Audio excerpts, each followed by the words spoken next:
Shalom, pegang firman selalu.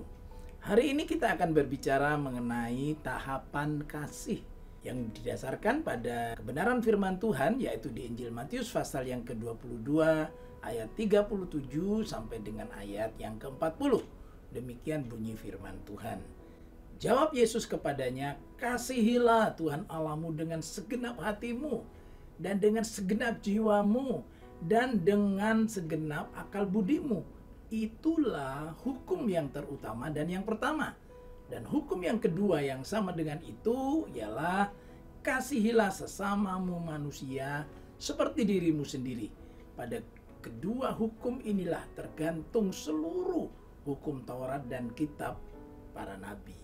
Nah, itu berarti bahwa kita diminta mengasihi Tuhan dan mengasihi sesama kita. Nah, dalam mengasihi itulah kita perlu melakukannya dengan 4 tahapan yang penting ini. Yang pertama yaitu yang diistilahkan dengan knowledge atau pengenalan. Tahu siapa yang kita kasihi. Mau mengasihi Tuhan, mengenal Tuhan yang kita kasihi. Mau mengasihi sesama, belajar mengasihi dengan mengenal lebih dulu sesama yang akan kita kasihi. Lalu kemudian pengenalan awal dilanjutkan dengan kerinduan untuk semakin mengenal lebih baik lagi. Karena tak kenal maka tak sayang. Ini tahap pertama. Kemudian setelah itu dilanjutkan dengan apa? Dengan respect. Respect itu apa? Menerima, ya, menghormati keberadaan dia apa adanya. Kalau kita mau mengasihi Tuhan, kita juga harus menerima keberadaan Allah kita dengan sifat-sifatnya, dengan karyanya, sebagaimana yang diwahyukan dalam Perjanjian Lama, Perjanjian Baru, dalam Alkitab kita terima dengan penuh sukacita, ya. Nah, kemudian kita berfokus pada hal-hal yang positif kalau kita mau mengasihi sesama kita. Tapi mengasihi sesama ada positif negatifnya. Fokus kita itu adalah pada yang positif. Nah, kemudian yang ketiga baru kita melakukan kepedulian atau care.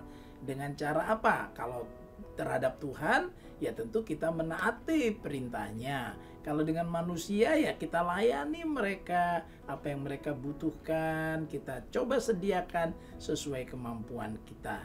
Care. Kalau kita dalam keluarga juga begitu. Mengasihi suami, mengasihi istri, mengasihi orang tua, mengasihi anak. Sama. Kita akan menaati siapa yang diletakkan oleh Tuhan di atas kita sebagai yang berotoritas, dan kita layani siapa yang kita kasih. Dan yang keempat itu responsibility, tanggung jawab.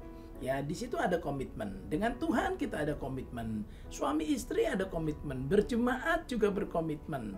Ya, terhadap bangsa negara kita berkomitmen.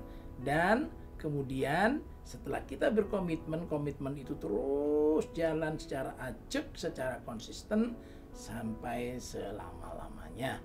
Nah, biar kiranya dengan tahapan kasih kita lebih mengasihi Tuhan dan sesama kita.